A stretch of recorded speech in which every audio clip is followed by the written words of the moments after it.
Sir BJP సవాళ్ళు, BRS సందేహాలు. కేటీఆర్ చర్చకి రావాలని బండి సవాల్. ఈ అనేక సంచలనాల్లో ఇది కూడా ఒక పెద్ద సంచలనం. సీఎం రమేష్ బీజేపీ ఎంపీ, గతంలో తెలుగుదేశం చాలా కాలం కిందట అనుకోండి అది. అవును. ఆయన బహుశా ఇటీవల రాజకీయాల్లో మనం ఎప్పుడూ చూడనంత సంచలన సవాల్ చేశాడు. కేటీఆర్ నా దగ్గరికి వచ్చాడు. ఇప్పుడు ముందుగా మనం కవితతో ప్రారంభమైతే కేసీఆర్ గారి కుమార్తె, ఎమ్మెల్సీ, మాజీ ఎంపీ కవిత మా పార్టీని బీజేపీలో విలీనం చేస్తారని వీళ్ళు భావిస్తున్న విషయం నేను జైల్లో ఉండగా తెలిసింది. కాబట్టి నాన్న ఇది మంచిది కాదు, పార్టీ అధినేత ఇది మంచిది కాదని ఆమె లేఖ రాశారు. ఇది బయటకు వచ్చింది. దీని మీద పెద్ద బలంగా ఏం ఖండించలేదు బీఆర్ఎస్. కవితకు సంబంధించి ఏదో చెప్పారు, అది ఇది జరిగింది తప్ప బలంగా ఖండించలేదు.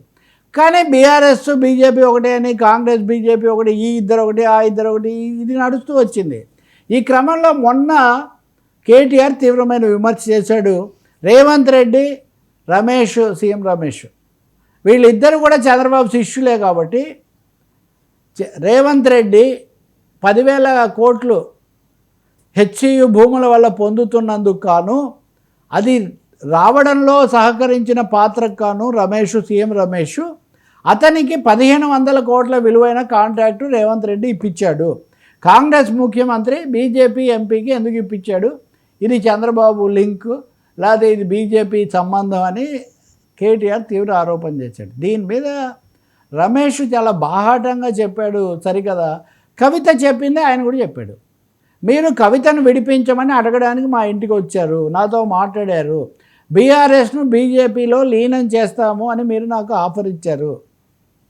ఇవన్నీ మా ఇంట్లో సీసీటీవీ కెమెరాల్లో మా ఇంట్లో ఉన్నాయి, ఇవన్నీ రికార్డ్ అయ్యి ఉన్నాయి.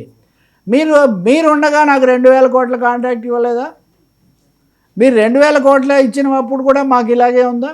కాబట్టి సీఎం రమేష్ ఒక విధంగా తీవ్రమైన సవాల్ చేశాడు, తీవ్రమైన ఆరోపణలు కూడా చేశాడు. ఇంకోటి కూడా చేశాడు, మీరు కేవలం 300 ఇవన్నీ వాళ్ళు మాట్లాడినవేనండి, మనకేమీ స్టేక్స్ లేవు, క్లారిటీ కావాలన్నది ఏ విషయమైనా.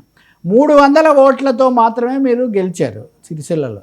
మీరు గెలవడానికి, మీరు అభ్యర్థి కావడానికి నా సహాయం ఎంత ఉపయోగపడిందో మీకు తెలుసు. వీటన్నిటి మీద మీరు బహిరంగ చర్చకు రాగలరా, నేను సవాల్ చేస్తున్నాను అని ఆయన చెప్పేది.